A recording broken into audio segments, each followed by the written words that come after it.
Hi friends, welcome back to madras2nellai channel. இன்னைக்கு பார்க்க போகிறது ரொம்ப சிம்பிளான லஞ்ச் பாக்ஸ் ரெசிபி தான். Carrot egg rice. நிறைய விதமாக பண்ணலாம். அதில் வந்து இஞ்சி பூண்டு மசாலா தூள்லாம் போட்டு பண்ணலாம். நான் இன்றைக்கி வந்து இஞ்சி பூண்டு போடலை, மசாலா தூளும் போடலை. ரொம்ப சிம்பிளாக செஞ்சுருக்கேன். வாங்க அது எப்படி செய்கிறதுன்னு பார்க்கலாம். கடாயில் 2 டேபிள் ஸ்பூன் எண்ணெய் சேர்த்துருக்கேன். கொஞ்சம் சூடாகட்டும். சூடான உடனே 1/2 ஸ்பூன் சீரகம் சேர்த்துக்கலாம். சீரகம் பொரிஞ்ச உடனே 4லேருந்து 5 பல் பூண்டு பொடியை நறுக்கி சேர்த்துக்கோங்க. அதோட கொஞ்சம் கருவேப்பிலை, ஒரே ஒரு பச்சை மிளகாய் இதையும் சேர்த்து நல்லா வதக்கிக்கலாம். இந்த சீரகம் பூண்டெல்லாம் சேர்க்கறதுனால இந்த முட்டையோட கவுச்சி வாசனை நிறையா வராது. நான் இன்றைக்கி ஒரு பச்சை மிளகாய் தான் சேர்த்துருக்கேன். உங்களுக்கு காரம் அதிகமாக வேணும்னா கூட 2 பச்சை மிளகாய் சேர்த்துக்கோங்க. இந்த சீரகம் பூண்டு பச்சை மிளகாய் கருவேப்பிலை எல்லாம் நல்லா வதங்கி நல்ல ஒரு ஃப்ளேவர் வருது. இப்போ வெட்டி வச்ச வெங்காயம் ஒரு கைப்பிடி சேர்த்துக்கலாம். இதையும் சேர்த்து நல்லா வதக்கிப்போம்.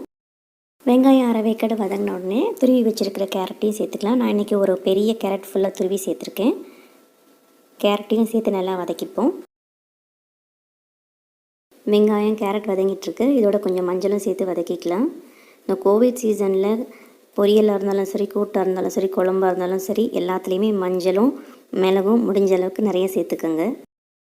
இப்போ இந்த வெங்காயம் கேரட் கலவைக்கு தேவையான உப்பு சேர்த்துக்கலாம். உப்பு சேர்த்தாச்சு. இதோட கலந்து விட்டுருவோம்.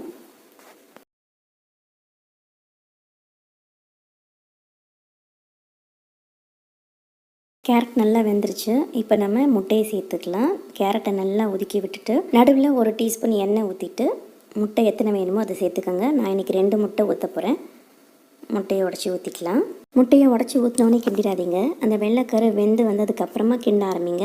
எடுத்த உடனே நம்ம கிண்ட ஆரம்பிச்சிட்டோன்னா கொஞ்சம் அந்த முட்டை கவிச்சி வடை அடிக்கும். இந்த மாதிரி விட்டு விட்டு கிண்டினீங்கன்னா ரொம்ப கவிச்சி வடை இருக்காது. அது மாதிரி ரொம்ப பொடியாக ஆக்கிடாமல் கொஞ்சம் சின்ன சின்ன பீஸஸாக இருக்கிற அளவுக்கு கிண்டினா போதும். முட்டையை நம்ம நடுவில் எண்ணெய் ஊற்றி தனியாக கிண்டுறதுனால அதுக்கு தேவையான ஒரு சிட்டிக்கு உப்பு சேர்த்துட்டு கிண்டுங்க. இல்லைன்னா முட்டையில் உப்பு இல்லாத மாதிரி இருக்கும். வெங்காயத்துக்கும் கேரட்டுக்கும் உப்பு சேர்த்துருப்போம்.